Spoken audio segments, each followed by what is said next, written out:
Thanks for visiting Buffzone. My name is Kyle Ringo. This is Neill Woelk, and we're here today to talk to you about football recruiting. Neill, there are legions of people all over the internet who pay attention to this stuff, live and die with it. It can literally ruin their day, and I know you are big fans of these people. Kyle, I know people get excited about recruiting, but here's what I want. I want on February the 6th, give me the list of the players that Colorado and Oklahoma and everybody has signed.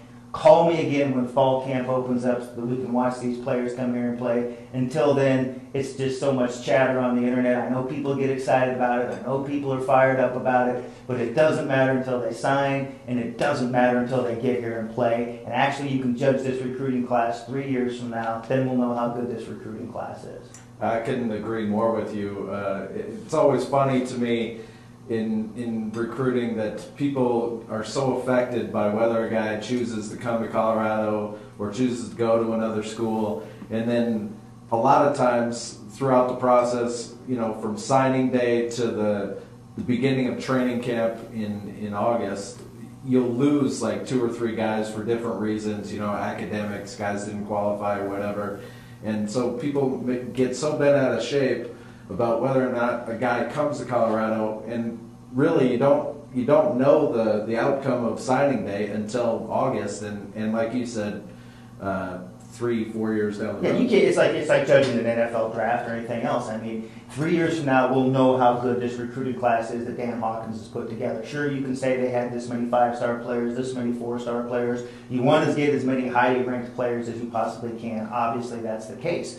But you can't judge this class. Colorado has had great classes before that didn't pan out. Colorado has had average classes that turned into be some very, very good players. I mean, go back and look and see what Jordan Dizon's rankings were. I guarantee you people weren't falling all over themselves to be, you know, like they are over Darryl Scott. But if Darryl Scott or whoever comes here turns out to be the player that Jordan Dizon was, 4-year starter, all Big 12 player, they're going to be very, very, very happy.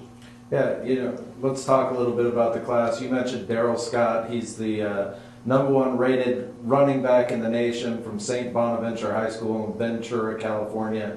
He is considering the Buffs. He's saying that he's not going to decide until signing day, which is February 6th. But if they do land Scott, it'll give them a significant boost in terms of where their class is finally ranked. Right now, with the 17 commitments that they do have, it's ranked among the top 20 classes in the nation. I think, you know, for a team that has gone, or a program that has gone 2-10 and 6-7 with a bowl game this year, I think, you know, recruiting one of the top 20 classes in the nation is a fairly strong accomplishment. Oh, I think it's a great accomplishment for Dan Hawkins. I think it speaks volumes about Hawk's ability to go and convince players that this is the place they want to play college football. I think he's done a great job. It speaks volumes about his staff, from Hagan to Cabral, Keeshaw, all those guys that have come in here and are recruiting and doing a good job. The second part of that equation is, can they coach him when they get him here? I think that's equally important, or more important than the kids you recruit, is can you coach them when they get here?